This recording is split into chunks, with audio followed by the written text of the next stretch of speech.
Welcome to the Town of Ayer Finance Committee meeting on Thursday, February 5th, 2026 at 6 p.m. in the Ayer Town Hall. This is a hybrid meeting. This meeting of the Finance Committee will be held in person at the location provided on this notice. Members of the public are welcome to attend this in-person meeting.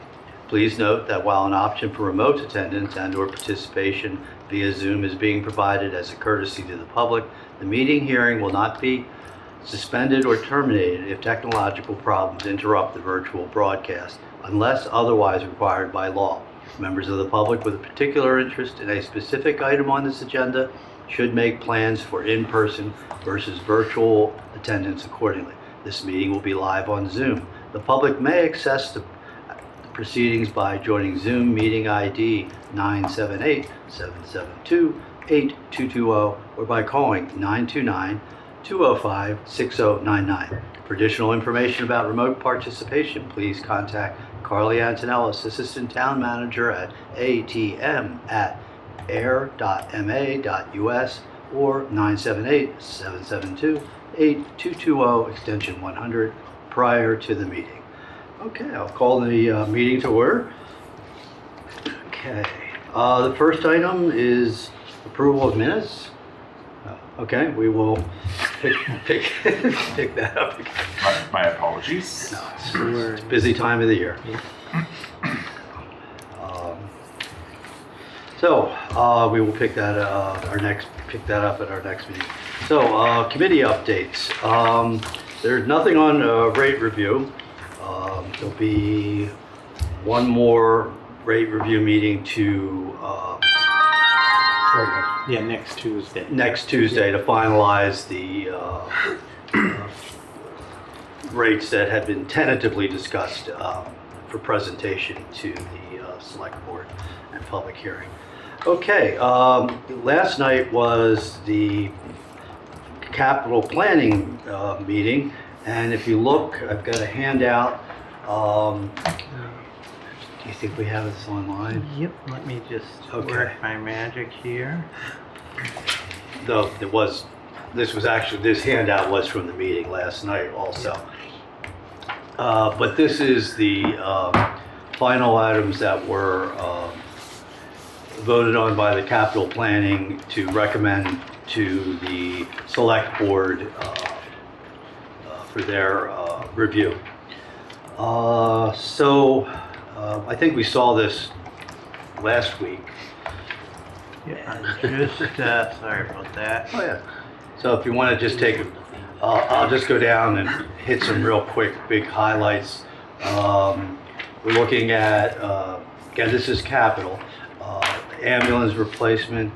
And if you notice, there's some highlighting on this. So if you look, you'll see that ambulance and the stormwater drain upgrades are in blue. And if you look down at the bottom, you'll see those are going to be coming out of their respective enterprise fund. Okay, in other words, ambulance out of ambulance and enterprise fund, and stormwater out of the stormwater enterprise fund.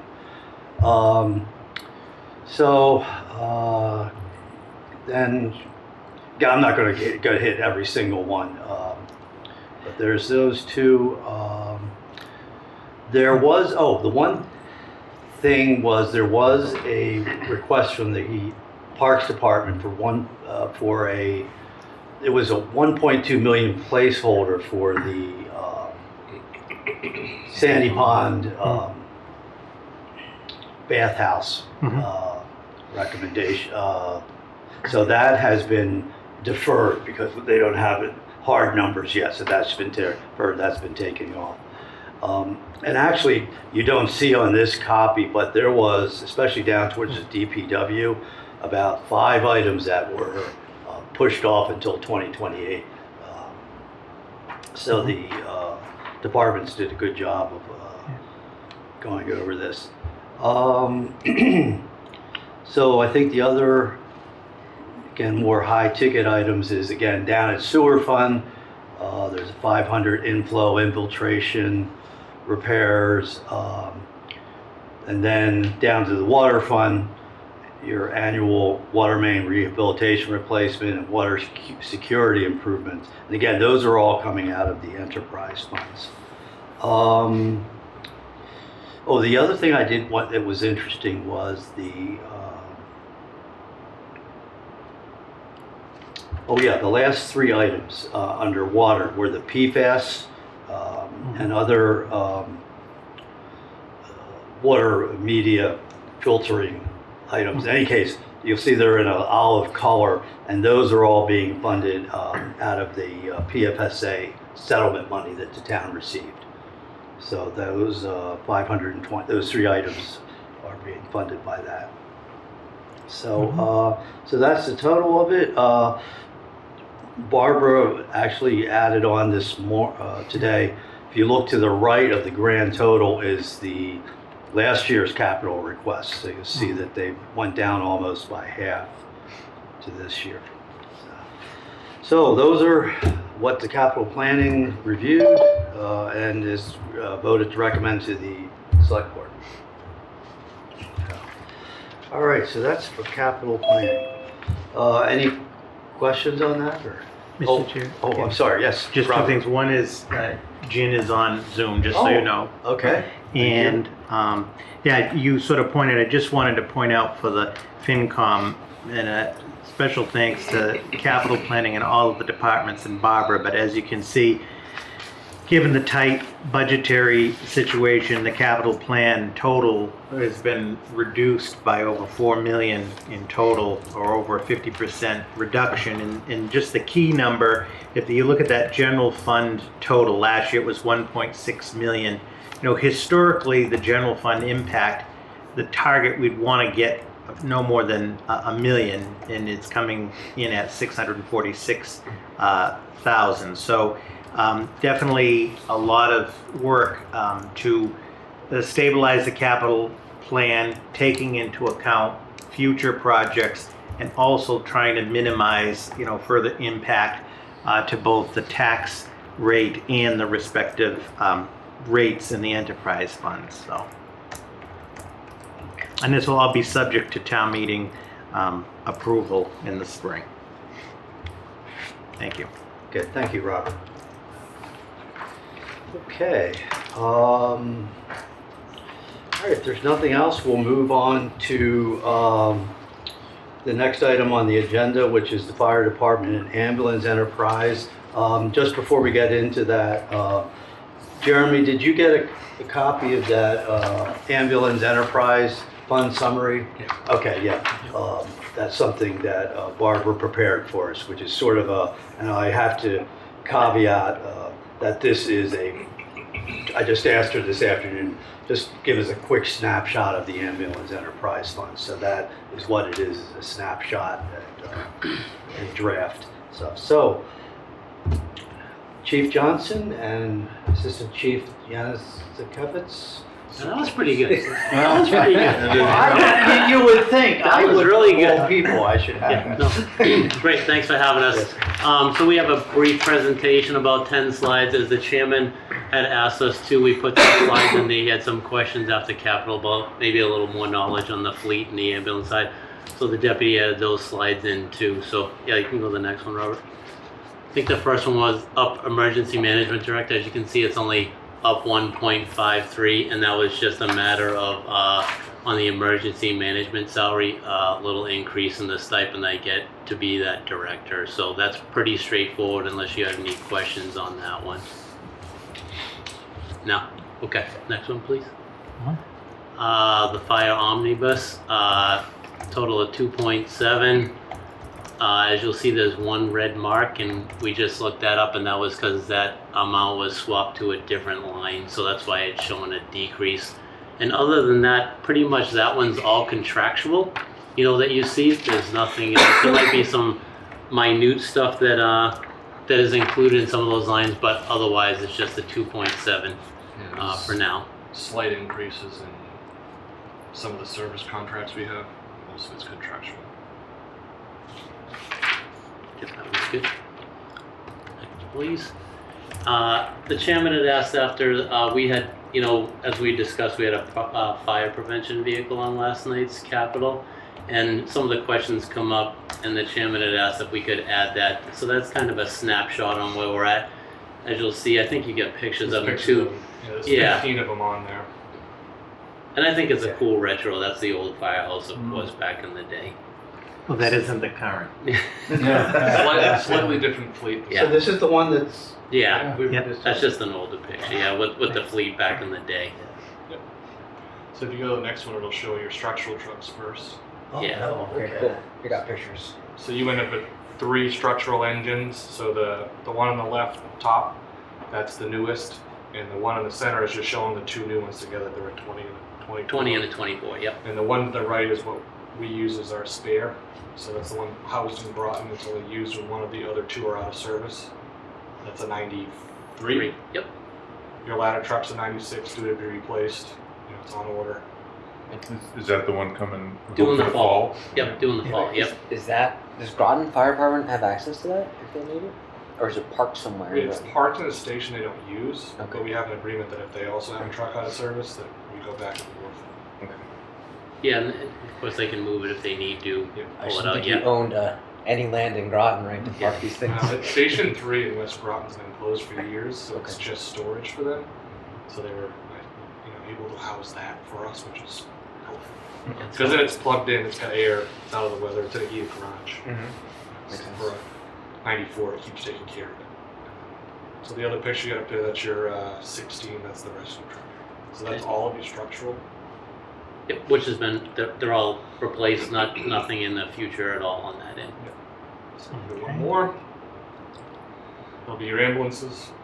So we carry 4 licenses like we talked the other day with Capital. Medicar is the one on the left. That's the newest that does all the ALS intercepts now. That was funded out of the state funds. The Neshoba mitigation money last year.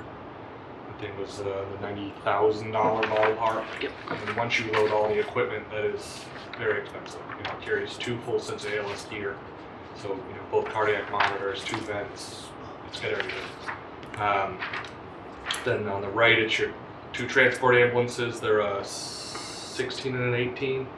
Very Yep. much the same truck, just 2 years apart. One of them's due to be replaced this year. One is on order, should be delivered this Fall. fall. And then you see the old Chiefs car that carries the 4th license that we use as the spare. So if one of the 3 primaries is out of service, that truck can be loaded with a set of ALS equipment and be used as an intercept car. So if it's, can do mutual aid still as intercept, but it's primarily the thought for us was if we get a call in town and we call Groton and I get a BLS truck, I can at least provide ALS service to the patients. So those are the 4. So, Jeremy, just a Yep. quick question.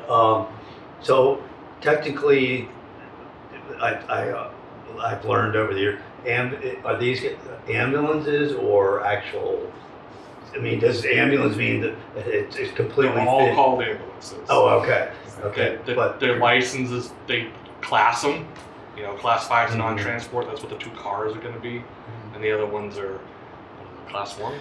Yeah. All those ones? So the vehicles you look at, the Suburban and the Tahoe, those are non-transport. The big boxes transport people. okay, gotcha. So All so right. one they just transport the paramedics and equipment. The bigger boxes actually transport the patient. Okay. Plus, I think, but the other thing I was curious, it has all of the high-tech equipment that you use. Yeah, both of the transport trucks have the same ALS equipment that those cars have, as well as all of required BLS. What's be?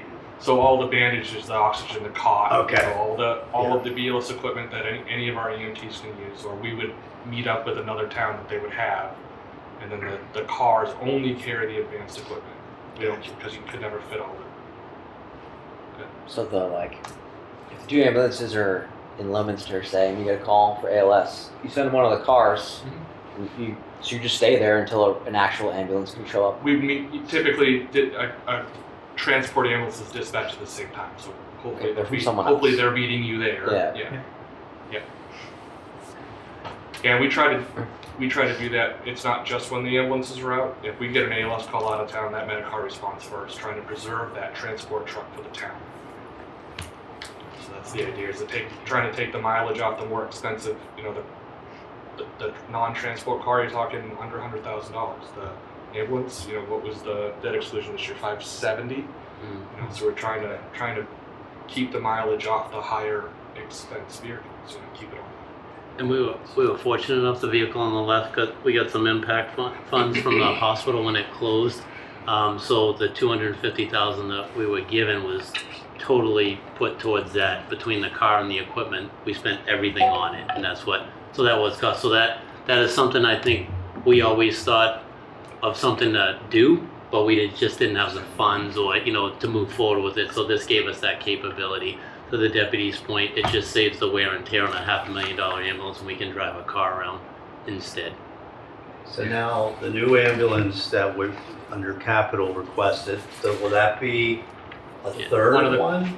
Or? Yeah, it'll be a box ambulance. Okay. We're gonna try to retain another license so that box will become a spare, housed in Devon's potentially. Potentially, yep. Okay, so we're gonna have then 3, so if we look at it next year, the way this book, there's gonna be 3 box trucks. But only at the same deal, like you see 4 up there now, only 3 used at the same time. That's what we have for equipment. You don't have enough personnel in those states to staff 3. But we use them on callback and all of that, so that the box one's going to be stored elsewhere, out of service. If we have an ambulance go down for maintenance or something broke, we can go get it out of storage and have it back in service in a matter of hours. So that the town's not without a truck for So we had an ambulance down for a week just a month or 2 ago doing repairs. Yeah, or if there was fills in that gap. And at least that's going to be our approach. As I spoke at Capitol, those 2 ambulances are a 16 and an 18. And they both have like 104,000 on one and 106, let's say, on the other. That's something we've never had ambulances that were over 100,000 miles before. And to give you an idea, I think I ran 25's numbers. We just run them in a set order, so A2 is always parked ahead of A1, just because we were trying to even off the mileage for a while. So A2 did 1,281 calls last year, where A1 did 507. The Medicar hit 285, car 3 hit 284, and engine 2 actually carried 11, because we used to carry a license on that car for a while, on that engine. We've since moved that license to the car, and that's why there's an overlap. So we're trying to disperse the calls to get them to wear evenly and try to wear the less expensive ones more, but. And if I could sum up the ambulance stuff, we're still learning from the hospital closing what used to work before, meaning we'd replace an ambulance every 10 years, have lower mileage, say 80-something thousand. Now we were caught with a 30-day window to figure it out, and that's what we've been doing the last 18 months, realizing the repairs are a lot more. They need oil changes more often, more tires, just the wear and tear is much more. But we do have an ambulance coming this fall. We'll see how Capitol moves forward with the second ambulance, and we'll kind of, rather than buying an ambulance, we used to think every 5 years, that model, that number might shrink. But, at least we'll have a good starting point with 2, plenty of equipment that's newer, and we can be able to dictate, like, when we need to change them. It might be 4 years rather than 5. But certainly having 2 over 100,000 is concerning, but help is on the way. Yeah, we like to space them back out. Yep. So I know this is sort of a general question that comes up a lot, and you'll have to excuse me if you're repeating yourself for the umpteenth time, sort of thing. And things have changed now with the hospital closure. It's going much further and taking a lot longer. It puts a lot more pressure on you guys and the equipment, and then hence the town as well. Have any other surrounding towns that haven't had as much capability as they've been in, have any of them talked about stepping up and getting an ambulance because if we're all in this together sort of thing? Has there been anything? I can give you a couple offerings. I'm sure the deputy can too. I know Devon's took some of their money and sent some of their staff to become paramedics. Their expectation is they would go to the paramedic level in the next few months. If it comes to fruition, but that's their plan anyways. Groton, I think they're looking at maybe to be an advanced level. They tried to hire additional staff last Yeah, year. at town staffing. meeting. They're trying to do it again. Yeah. The town of Harvard went to the advanced level with some of their staffing. So certainly everybody's done what they financially can, I think. So the answer would be yes. Similar to us, Groton ended up with a higher amount. They ended up with 990. So you'll see, at least for 18 months, they'll have the ability to make some changes Yeah. immediately, and then whatever their budget can sustain. Yeah. And then all of these communities got some form of impact fund. They started with a base of 150, 200, Yeah, went and from they there built based off on it, what yeah. they thought the actual impact of that community was. So Yeah. there'll be some changes, Yeah. and what those are.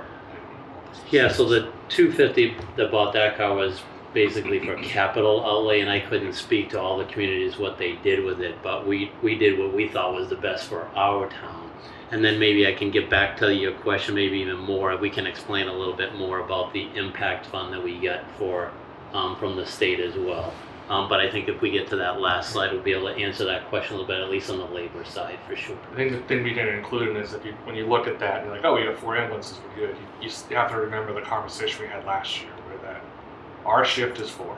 Each ambulance requires 2 people, so we can staff 2 ambulances. That's it, and then it's callbacks. So during the week, if the chief and I are there, the fire prevention lieutenant's in, we potentially, depending on which ambulance goes out first, we may get that third on the road. If it's an ALS call, the 3 of us are not paramedics.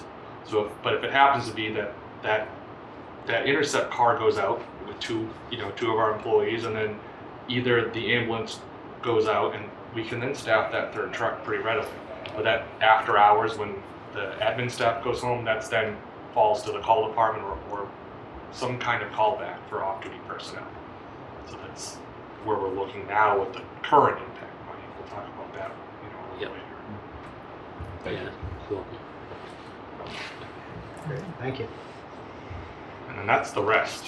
So you get a mix of the top left and right are your 2 forestry units, and the bottom center is your what we call Service 1. It's just kind of the utility truck. It does the plowing, runs to the dump, comes to the fires, it picks up the dirty hose. You name it, it does it. And then the admin cars are the other 3. So the deputy's bottom left, that's mine. The chief's in the center top, and then the fire prevention lieutenant. That's the current car he's driving that we're trying to replace this year through capital. It's car 3. Correct. No, that's, car they 3, call the that other one. car 2. Yep. The old chief's car they call car Car 3, yeah. And you can skip the next one, Robert. I must have forgot to delete a slide. Oh, okay. Yeah. Yeah, as you can see, we had 3356 in the total runs. Last year we did 3,018, so we had a difference of 338. Just to give you some reference, it's about 9 calls a day. You did more this year than last year. Yeah, Always goes up. yeah, it always goes up. Yeah, Yeah, the one line I did look at was the station coverages. Last year we were about 203, which is one of 2 things. It's either us going to another community, or it's us just looking for coverage for the town of Ayer, meaning that we're out on multiple incidents at the same time. So last year was 203, this year was 339. So that's a big chunk of that, 3356. So it's another 136 times, in the last calendar year that we happen to have 1, 2, 3, maybe more incidents all at the same time. So we're looking for help. and if you look at those, predominantly EMS, of course. So if you look at that, we average like 9.1, say call it 9 calls a day, and you think they're gone an hour to 2 hours each time, 2 people. It's a lot of time away from the station. It just puts that in a little perspective. And that's what the money was last year. We went after, what was it, 50,000 we guessed at Yeah, additional to fill call that in. gap. And that's Yeah, what for the that- callbacks, That's what the yeah. additional overtime was expected to cover those times. Yeah, and these, we post on social media, when these things come out, so everybody can take a look and see what we're doing. I think they get done monthly too. Yeah, on social media, so people know what's going on. That looks like 2 or 3 fires a month. Look, we had a few fires last year. We're not the 6th floor or anything, but it was busy. Yeah, but EMS runs are predominantly. I can think of, I guess if you count where we go to places too. Yeah, busy. Any questions on the incidents? No. Okay. A little bit on the ambulance article. I think on that, I think it was the services line. It stayed about the same, but that's only because we had is that the line we had the one-time fee, so that got taken out, so that's increased a little bit, but you won't see any adjustment because the one-time purchase was taken out, so. It looks balanced. Yeah. Increase in contracts this year were just shy of 11,000. But last year we had to buy a stair chair, so that one-time purchase came off and it come close to balance now. Right. So you only see a minimal increase. We've actually seen an $11,000 increase to the budget, but it was already there for this year.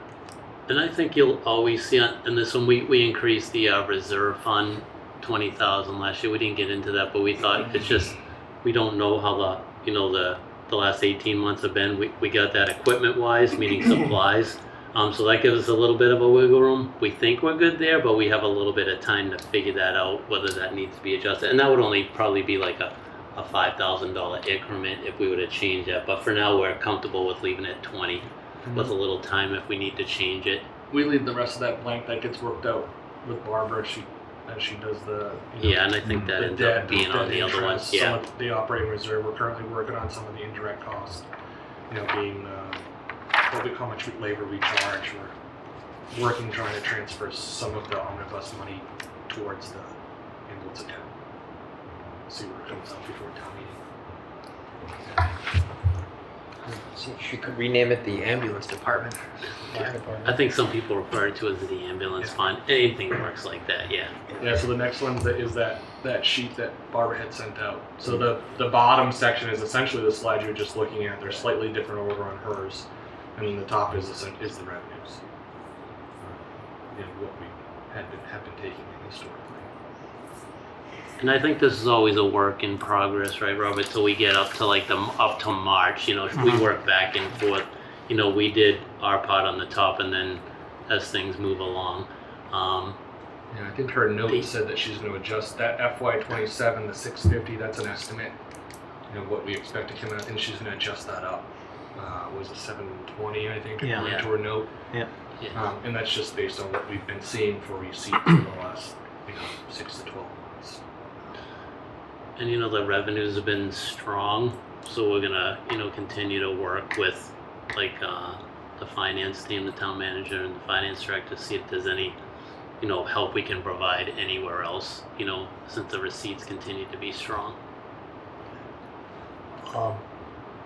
Yeah, this is one of the reasons I had Barbara take the time to pull this together, is that because I was curious, on the top line ambulance service, 24,685 jumps up to 25, up to 864, 864,000. So that's we need that. Not only need that, but we should be seeing that too with the amount of extra work we're doing. So far this year, we've done 530. Do you think we're going to come close to the 860, 800? Do you think for this we're year? on track to surpass last year. Yeah. Oh. So I think one of them, like I've learned from the finance director, we better be cautious. Is it a trend Yeah. that will continue, or is it something? It's just good billing practices, a lot of calls, and we have a down year. So that's where I think I would say we'd like to be cautious about it, but we're willing to, since we do have a couple of years or potentially 2 years, we'd look at see if we can, if there's any other areas we can help out if that trend continues. Yeah, I was trying to map it out, what the increase is going across, and I think when you're looking at that, so the grant took place in 22, we hired those people, so that was the first time we could always staff 2 ambulances. So you see that jump, and then into the next year and a half, we really worked on making sure that we grabbed all the billing documents we needed. We needed signatures, we needed insurance information. So you see another increase. Somewhere in that 24 to 5 range, we did the ALS adjustment on what we were charging, and then just the general call volume increased year to year to year, and now for 26, you get the longer transport time, so they're higher bills. So, will that trend continue just based on mileage and time? And now, rather than a 5-minute trip where I may do an IV and a medication, well, it's a longer. So now you may get into more services, which then are more bills. So will that trend continue? I don't know. We'll tell you in a few years. That's really the only way to check. What do you attribute the increase in calls to? Aging population. Our population hasn't grown tremendously in the last 4 years, but certainly I think who we're seeing for patients is aging. Right. Yeah, I know. And I think calls for service, people just call 911 for People less just a lot of self-sufficient, stuff. Yeah. call So, for anything. A lot of people Yeah. don't have their own primary care, so they use the ER like one. Got it. Okay. And that's tending to increase as And then you well have as a few age. facilities too. Like, yeah, there's the the assisted alcohol living, rehab, assisted livings, the prisons, Ah, institutional, it just split the strain, yeah. got it. Okay. Question. The facility that's being built in Groton, is that going to be something that you guys will be delivering potentially. patients Yep. to? Okay. Yep. So, I know it's not opening tomorrow, but just we talk about like the few years coming up sort of thing, that might lessen times potentially and For a provide- certain population of patient, sure. Yeah. Oh, I think we would both agree on that. It's like a 12-bed facility, so it's a standalone emergency facility, but certainly our protocols will direct us to what facility to go, but that certainly will be an option. Regardless of what is there and how capable they are, you still get patient choice. So you get in the back of my ambulance, I don't get to necessarily tell you where we go, unless it's certain things. If it's trauma and you meet the point of entry, I don't have much choice. We're going to a trauma center. If you're a STEMI, we're going to a PCI cath lab, right? But if you're, you get your broken leg or diff breathing or just a general call, you can get in the truck and go, hey, my paperwork's at Clinton, I want to go to Clinton. I'm seeing it, my doctor's through Southern New Hampshire, that's where I want to go. And regardless of whether or not Groton's open, we're not going to be able to change that. So there's a limit in the protocols that it's 20 minutes past the closest emergency room. So right now, the closest emergency room is Leominster. They get an additional 20 minutes of drive time. That's a giant area. You'll see it in another couple slides. We've been doing the tour of central Massachusetts for the last year. And that's why. So will Groton narrow that? Sure. Now Groton's going to be, I don't know, what is that, 3 miles? Yeah, 3 miles, yeah. It's a 5-minute ride. So now how far can I get in 25 minutes? It's going to narrow that down some. But it's still going to encompass the Emersons and the Leominsters. not as much as maybe I would hope, is what you're saying? Yeah. I think that's a correct statement. Yeah, I would agree with that. Yeah. And correct, Jeremy, we talked briefly on the Groton won't have the same level of emergency cares as the other. It will be an emergency room. Yep. Every Oh. emergency room in Massachusetts is an emergency room. Oh, okay. And that's Yeah. 24/7, not like an All right. urgent care or anything. It's 24/7. Oh, okay. All right. If I they stand get rated corrected. as a stroke center, they will have imaging. If Ah. whatever, they're not a PCI center, so they're not bringing a cardiac That- patient there. But if it's labeled an emergency room, they all have the same capabilities. It's just you can't get admitted there, so they're going to ship you out to Leominster or another UMass hospital. And in their plan, there was a private ambulance service that would be attached to that facility to make those transports. I hope it changes. I really hope it works. That'd be very nice to go back to 10-minute transport times. Time will tell. I don't Yeah. know. And if I could add on that second line where you see the federal reimbursement for ambulance Medicare, so we participate in a program called CPE, and so what that does, we fill out the information in the fall. This just gives us additional sums of money based on the Medicare transports than we did. We did that again this year, as we always have for probably the last 7 to 10 years. And expectation would be it would fall somewhere, what you see in there, between the $40,000 and $60,000 range is what I would guess. If I remember that 60 was high and nobody. I think it was a really explain I think it why. was a COVID thing, maybe some money they had, but yeah. So, and we just got some back today. We got to approve it, and that generally doesn't come till almost the end of the fiscal year. We might know the amount, but we don't get those funds. But we know they're coming. So that one is, just a fill in the blank later on. But I think if the takeaway is us, along with the finance team, is continuing to look at the trends for the, ambulance fund, revenues, and, we'll make adjustments or help out where we can. Just two more questions before we move on from this side. So what I'm hearing though, on the longer runs, we do get higher revenue because.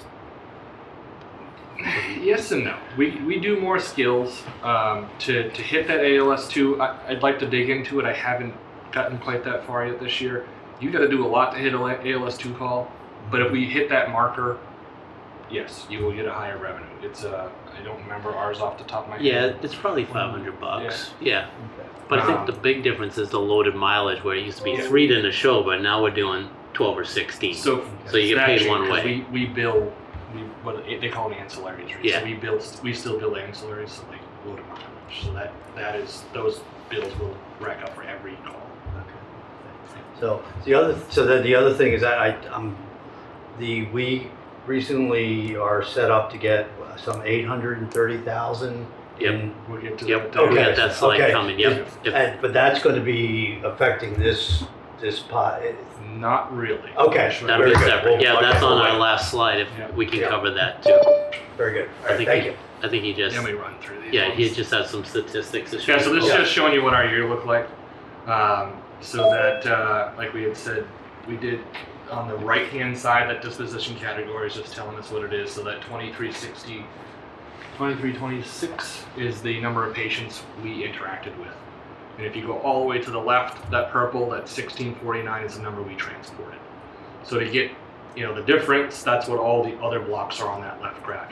Between the refusals, evaluation only, where they may have triaged it down to a BLS crew, we maybe 100 times recounseled en route. The 28, it's the treat and transfer. So that's a mix of ambulances coming to the town of Ayer and meeting up with one of our crews because we were out of ambulances, and a mix of us going to meet, say, Lifeline. And then you get a handful where you got a call, it was called by a bystander, there's no patient. The treat and release, DOAs, transport onlys, that's an incorrect call, I'm not sure why that's there. And then the assist was a simple public assist. It shouldn't have been that. That was how it was dispatched. So that's a brief explanation of what our year looks like.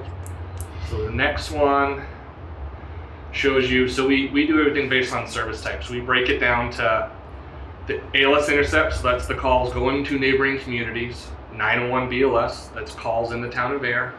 901 ALS, that's calls in the town of Ayer, it's just ALS versus BLS. So did we do advanced care or not? And then the 911 ALS and 901 BLS that are mutual aid. So those are out of town, going to another community, but as the transport ambulance, not as the intercept car. So that's how we were dispatched.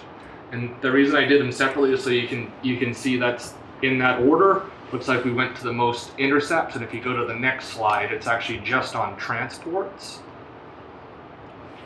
It actually balances up because the intercepts are where we get a lot of calls where, hey, they get 2 blocks down the road and the BLS crew gets on scene and they go, hey, we're all set, you can cancel. So that's why you see that reduction in call. So it's actually tied this year between in-town ALS patients and out-of-town intercepts for the number 1 spot. I think it's 556. And then the 440 ends up being in-town BLS transports. And then the out-of-town mutual aid ALS is the 73. That's up a little from last year. And then the 15 is the mutual aid BLS, which is down a lot from last year. And I think that is a good sign because that says to us that people around us are paying attention to why we're calling. So where they used to just go, hey, we know Ayer's got an ambulance, call Ayer. Now they'll triage that call and go, hey, this is a BLS call. Let's not take the ALS resource out of the area. And they'll call a neighboring community with a BLS truck for that patient that's lower acuity. So I was happy to see that one transition this year, but that's, our increase on the ALS side was probably only 10 or 15 runs, but the drop on the BLS out of town calls ended up being about 30 this year. So it was nice to see the transition.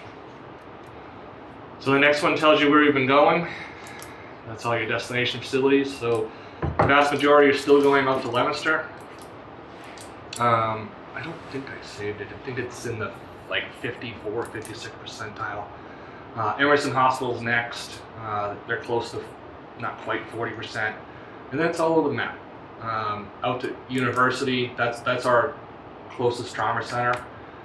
So that's usually a specialty trip out to Worcester. The other trauma center is Leahy Hospital. So just depending on where we are and what traffic seems to be is where we'll end up with those two. But as you can tell, we go to UMass a lot more than we go to Leahy. Lowell Generals is our preferred, STEMI.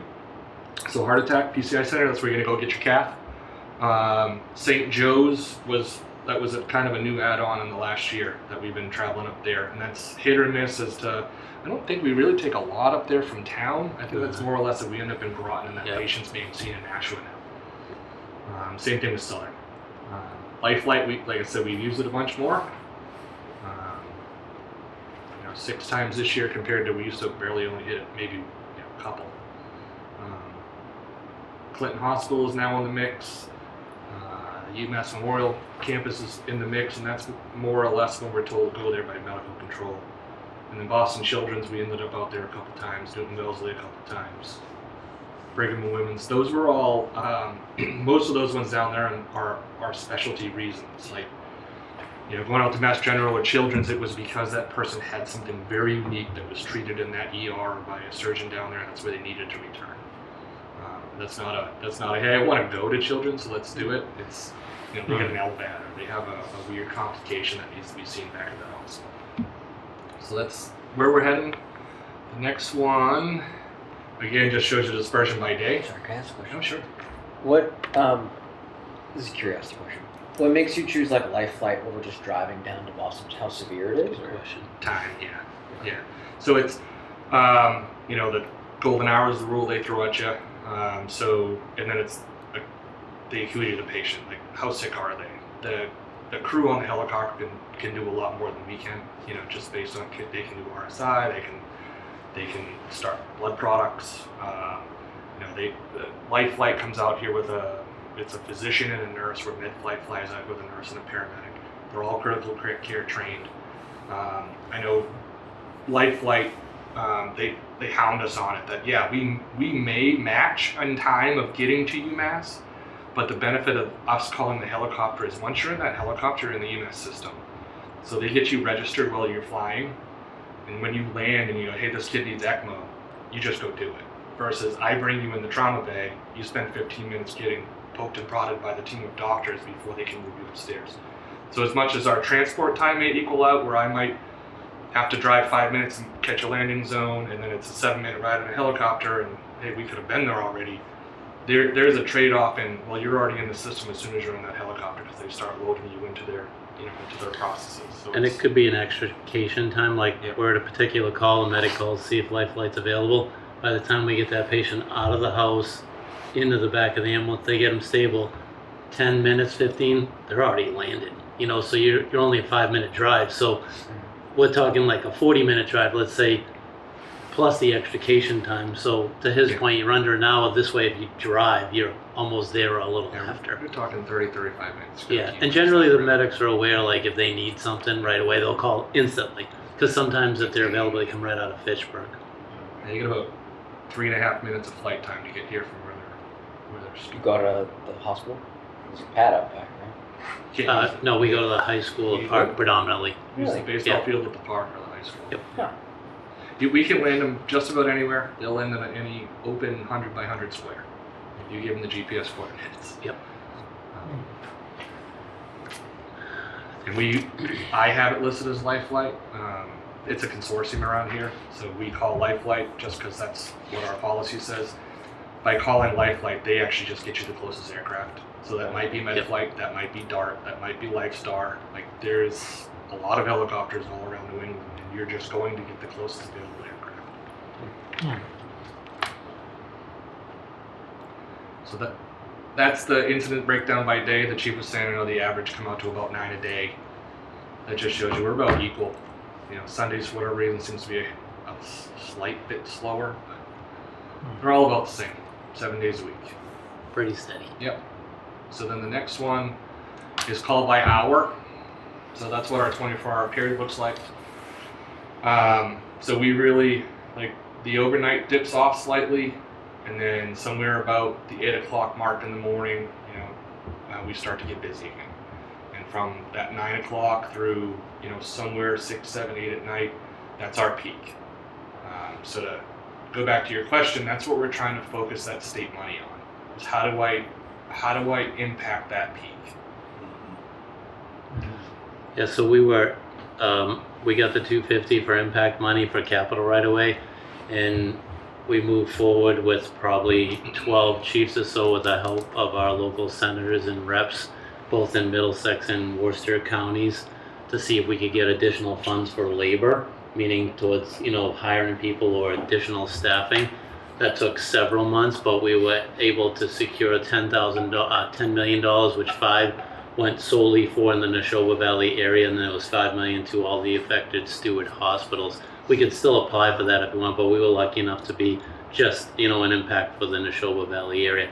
And that was, DPH dispersed those funds, and it was based on ambulance transport information that's reported to the state, and we were able to get $845,000 out of that. So we've submitted what we think is the plan as requested. We are waiting a word back from them, but it would be the start time was supposed to be January 1st, but we still haven't heard back from them, and it would end June 30th of 27. So it's an 18-month period. We'd be able to spend the 845, and that was broken up, as the deputy said. You'll see those, the high peak times for ambulance calls. So we were trying to have impact staffing is what we call it. So from 8 to 6 p.m. we would have 2 additional EMS people on board, whether it's overtime or per diem. I think we also accounted for maybe some additional. I can just run down the Yeah, list if you you can go. want. Yeah. So we're gonna, Can I ask one question? Yeah. What's a shift? Like a typical shift for someone? So Is it our 24? full-time staff is 24. Yeah. Yeah, they're in 6:30 in the morning to 6:30 the next morning. Okay. The fire prevention lieutenant's the only one that runs the odd shift. He's 4 10-hour days Monday to Thursday. That's a great question though, because we deal with shifts all the time, but Yeah. yeah, it's a So 24-hour period. We're trying to set up an impact shift that'll be just daytime hours. So we're trying to bring 2 people in so that whatever that first medical is, if it's on that fly car, if it's on one of those transport ambulances, they take it. Mhm. And then that leaves the remainder of that normal 4-person shift to do, all the things we're supposed to do. All the maintenance, all the training, just the other general calls we're going to run into. It's going to alleviate some of the stuff that's just getting pushed off to the side. Some of not being done right our now. hope is some of the callbacks we don't run short either, where there's nobody around. That's the idea of the And impact that way with the funds. 6 in those hours, we can actually staff all 3 ambulances at times when they're needed. Is it hard to find callback people during, callback people can have day jobs? It's right? getting harder. Yeah, it is. The call members are, our numbers are down to less than 15. Of Yeah. those, how many are active, how many actually work full-time jobs elsewhere. And then same thing with the full-time members. If you look 20 years ago, we all lived here. Now people are trying to buy homes. Well, they're out to Westminster, Rutland. They're 30, 40 minutes away trying to come back. So that response time on a recall is widening.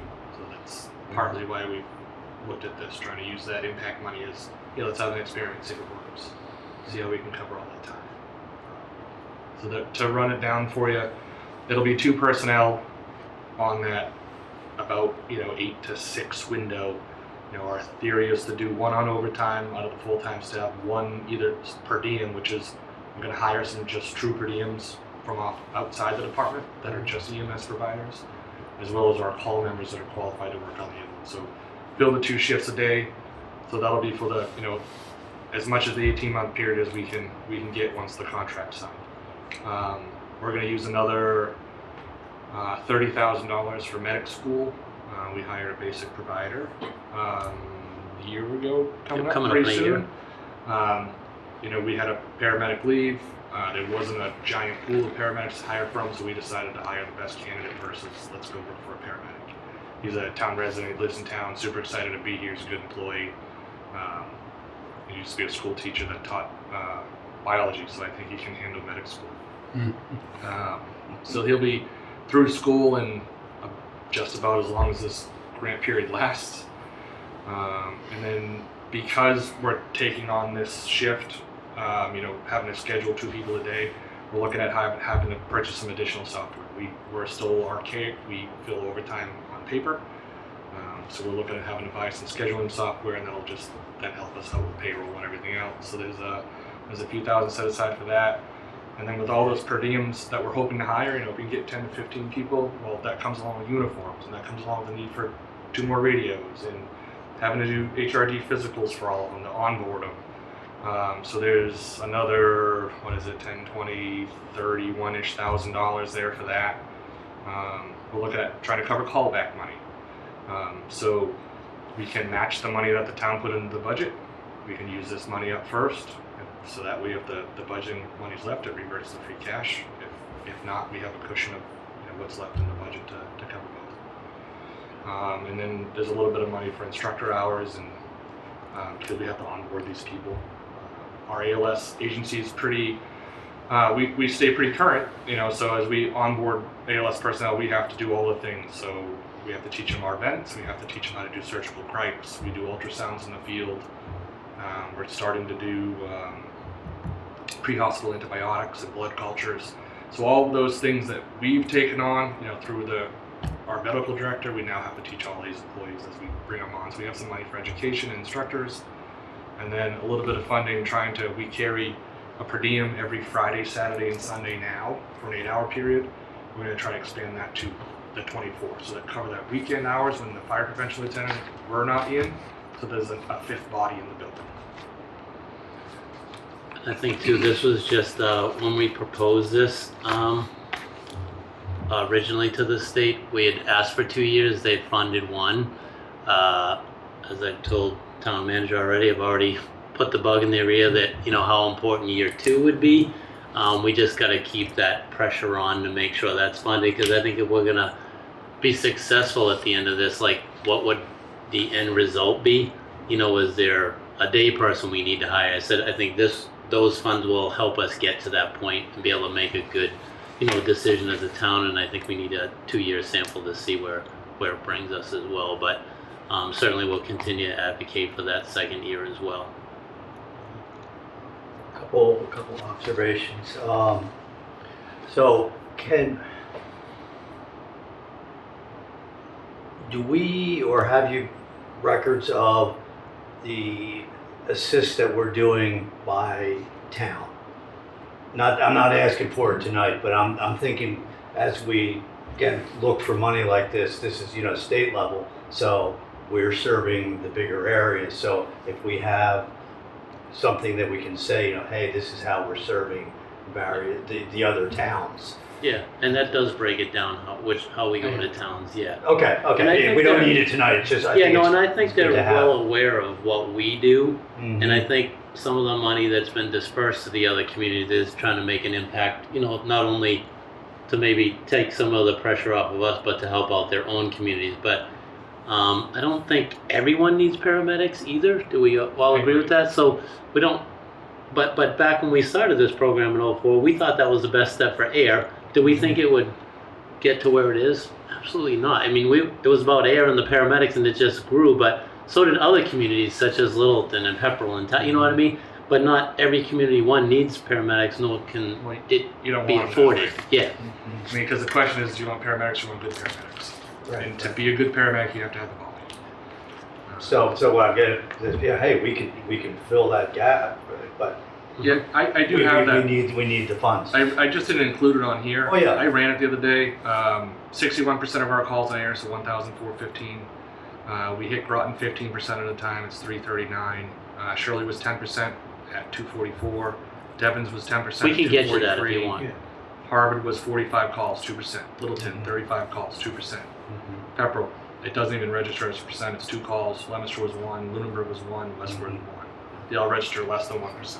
And let me ask you on this top, have you had either, well, we've been sort of focusing on the ambulance, but even with fire, instances where you had to go to the business, some of the businesses in Devon's now?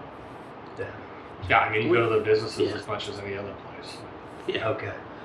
But I The think, way, again, I'm asking that because the number of businesses at Devon's are growing. yeah, and I certainly think they've increased their staffing and they're trying to go to that advanced level, the paramedics Okay. as well. So I think they're continuing to, look out for themselves and make sure they're doing what they can too. Yeah, if they get their ALS license off the ground, I'd be curious to see what it does to our numbers. Okay, Is that so identity- right now, Devon's has no paramedics. So around us, we're the only paramedic agency. The next one out would be Littleton and then Westwood. Right? So we provide a lot of Groton, just about all of Shirley and all the Devons. And Harvard? We Occasionally, some. yeah. Harvard split. They use Pro and Bolton. They will call They us will though, call yeah. us for backup. But we're if not it's their down first this call, air yeah. road. And they're going to the advanced level, which provides some relief. But even at the advanced level, they still have to call for paramedics if it's an ALS call. Just the protocols in Massachusetts haven't quite caught up to the rest of the country yet. Okay. Yeah. No, and then the other thing is, and one reason I've been looking at my phone is I'm going to go over to Harvard. They're having a party for Representative Seals tonight, so I'm going to go visit and put a bug in his ear. Yep. And that was the last slide unless you got any I have follow-up one more questions. Yep. If we got an ambulance this year, when would we actually get delivery? Is it as bad as the fire truck, or is it? Yeah, 2 years, just over 2, yeah. I had checked on that. I don't have the date, but It's it was not getting it was like 2 years and 2 months. Okay. But we want them to be a part as well. You know what I mean? We don't want them really close, but we well, need if we're them. getting one delivery this year and you order it this year, then they would Yeah, still be a 2 cou- years apart. Yeah, it's 2. Yeah, Yeah. yep. So So it still is that I far think at apart. this point we're stuck having to order them right now, and then hopefully with that, if we keep that third, we can get it into a rotation to limp it along a little while, maybe on the next one. To try to spread that back out. We're gonna have to see what it looks like. I don't know. I don't know what to tell you with an ambulance with 150. And that's our best guess. We think it's a good idea, but we'll see when it comes to the fall. We don't want to keep something that is just going to cost us money. And we would just continue the model that we always have. But it's something we should look at, I think, potentially. We might have, a partner that we can partner up with that if their ambulances break, they can use it. We might get some storage out of it. It's kept inside. All So it's gonna take is one thing to break, and you're gonna end up trading that ambulance in. Yeah. There's the ambulances we have now all have cot loaders. They're hydraulic driven. The cots are all hydraulic. The manufacturer tell you they got a 10-year lifespan. yeah.